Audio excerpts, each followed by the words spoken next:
الحمد لله رب العالمين والصلاة والسلام على سيدنا وسيد الأنبياء والمرسلين أما بعد فأعوذ بالله من الشيطان الرجيم بسم الله الرحمن الرحیم۔ آج ہم کھانے کے بارے میں سنیں گے، کیونکہ ہم کھانا تو ویسے ہی کھاتے ہیں۔ اگر ہم سنت طریقے سے کھانے کو کھائیں تو کھانا ہمارے لیے پروٹین اور طاقت کا باعث بنتا ہے، قوت کا باعث تو بنتا ہے، لیکن ثواب، اجر و ثواب کا باعث بھی بنے گا۔ حضور علیہ السلام کے بتائے ہوئے طریقے کے مطابق جب ہم کھانا کھائیں گے تو اس میں ہمیں ثواب بھی ملے گا۔ حضرت حذیفہ رضی اللہ تعالیٰ عنہ روایت کرتے ہیں کہ حضور علیہ السلام نے فرمایا، جس کھانے پر بسم اللہ نہ پڑھا جائے اس کھانے کو شیطان اپنے لیے حلال سمجھتا ہے۔ یعنی جس کھانے پر بسم اللہ شریف نہ پڑھی گئی ہو اس کھانے کو شیطان اپنے لیے حلال سمجھتا ہے، یعنی وہ کھانے میں تمہارے ساتھ شامل ہو جاتا ہے، اس لیے پہلے بسم اللہ شریف پڑھ لینی چاہیے۔ حضرت ابن عمر رضی اللہ تعالی عنہما سے روایت ہے کہ حضور علیہ السلام نے فرمایا کہ تم میں سے جب کوئی شخص کچھ کھانا چاہے تو دائیں ہاتھ سے کھائے، اور جب کوئی چیز پینا چاہے تو دائیں ہاتھ سے پیے۔ یعنی کھانا اور پینا دائیں ہاتھ سے کرنا چاہیے، بائیں ہاتھ سے نہیں کھانا چاہیے۔ حضرت عائشہ رضی اللہ تعالی حضرت ابن عمر رضی اللہ تعالیٰ عنہ روایت کرتے ہیں کہ حضور علیہ السلام نے فرمایا،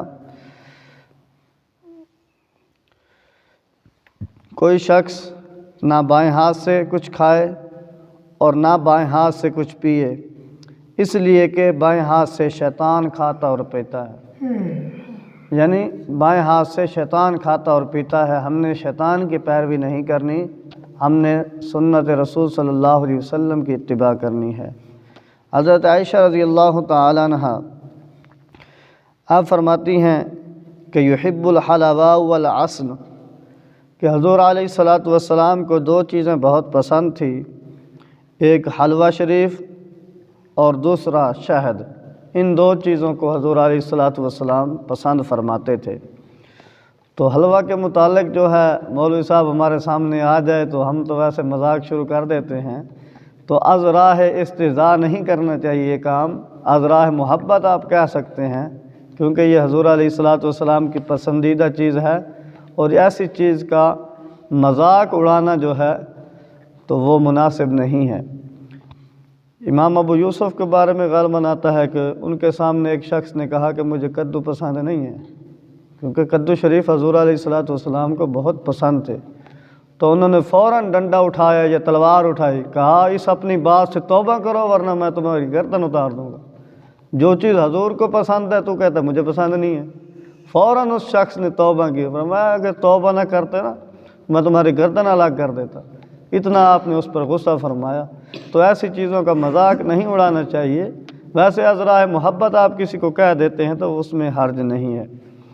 حضرت ابو ہریرہ رضی اللہ تعالیٰ عنہ روایت کرتے ہیں کہ حضور علیہ السلام نے فرمایا کہ جب کھانے میں مکھی گر جائے تو اسے غوطہ دے دو اور پھر نکال کے پھینک دو، کیونکہ اس کے ایک بازو میں بیماری ہوتی ہے اور دوسرے بازو میں شفا ہوتی ہے، اور وہ کوشش کرتی ہے کہ جو بیماری والا بازو ہے وہی زمین پر گرائے۔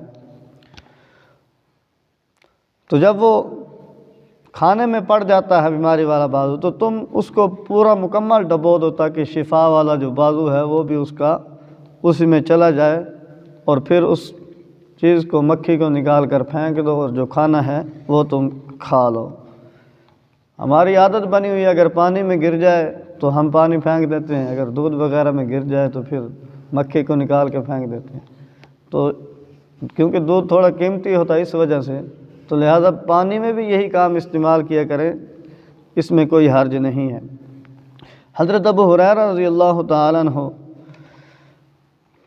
آپ روایت کرتے ہیں کہ حضور علیہ السلام نے کبھی کھانے کو عیب نہیں لگایا، یعنی برا نہیں کہا، اگر خواہش ہوتی تو کھا لیتے، اگر خواہش نہ ہوتی تو تناول نہ فرماتے، چھوڑ دیتے، لیکن اس میں عیب نہیں نکالنا چاہیے۔ حضرت عائشہ صدیقہ رضی اللہ تعالی عنہ روایت کرتی ہیں کہ حضور علیہ الصلوۃ والسلام نے فرمایا کہ جب کوئی شخص کھانا کھائے اور کھانے پر اللہ کا نام لینا بھول جائے، یعنی بسم اللہ شریف پڑھنا بھول جائے، تو اس کو چاہیے کہ درمیان میں ہی یہ دعا پڑھ لے کہ بسم اللہ اولہ و آخرہ یا و آخرہ، یہ دعا پڑھ لے اور پھر اس میں شیطان شامل نہیں ہوگا۔ حضرت ابو سعید خدری رضی اللہ تعالیٰ عنہ آپ روایت فرماتے ہیں کہ جب حضور علیہ الصلوۃ والسلام کھانے سے فارغ ہوتے تو یہ دعا پڑھتے، الحمدللہ الذی اطعمنا وسقانا وجعلنا من المسلمین۔ تو یہ دعا بھی ہمیں یاد کرنی چاہیے، کیونکہ ہم جب ثواب کے لیے، غذا کے لیے کھانا کھاتے ہیں تو جب سنت طریقے کو اپنائیں گے تو پھر وہ ہمارا جو غذا ہے وہ باعث ثواب بھی بنے گی، اور روٹی کو جو ہیں وہ 4 ٹکڑے کر لینے چاہیے، یہ بھی حضور علیہ الصلوۃ والسلام کی سنت مبارکہ ہے، اور پھر ختم شریف اگر پڑھ لیں تو وہ اور بھی بہتر ہے۔ بعض لوگ اعتراض کرتے ہیں جی یہ جائز نہیں ہے، آپ نے آیت خاص کی ہوئی ہیں، آیات جو مخصوص کی ہوئی ہیں تو وہ اور بھی بہت سے کام ایسے ہیں جن کے لیے آیتیں خاص کی گئی ہیں، تو اس میں کوئی حرج نہیں ہے۔ ہاں اگر آپ نہیں چاہتے ان خاص آیتوں کو تو ایک دفعہ کل شریف پڑھ لیں، جیسے سورۃ الفلق اور ناس دونوں پڑھ لیں، اس میں کوئی حرج نہیں ہے، لیکن اصل جو مقصود ہوتا ہے وہ ہوتا ہے ایصال ثواب۔ کل امت مصطفیٰ صلی اللہ علیہ وسلم کو ایصال ثواب کرنا، اپنے مرحومین کو ایصال ثواب کرنا، یہ جو فاتحہ شریف پڑھ کے یا لنگر اور طعام آگے رکھ کے ہم کرتے ہیں، یہ کوئی نیا طریقہ ایجاد کرتا نہیں ہے۔ اس پہ پہلے بھی کئی مرتبہ آپ کو بتا چکے ہیں کہ حضور علیہ الصلوۃ والسلام کی سنت سے ثابت ہے یہ طریقہ کار۔ اللہ رب العزت ہم سب کو حضور علیہ الصلوۃ والسلام کے فرامین کے مطابق زندگی گزارنے کی توفیق عطا فرمائے، آمین۔ وما علینا الا البلاغ المبین۔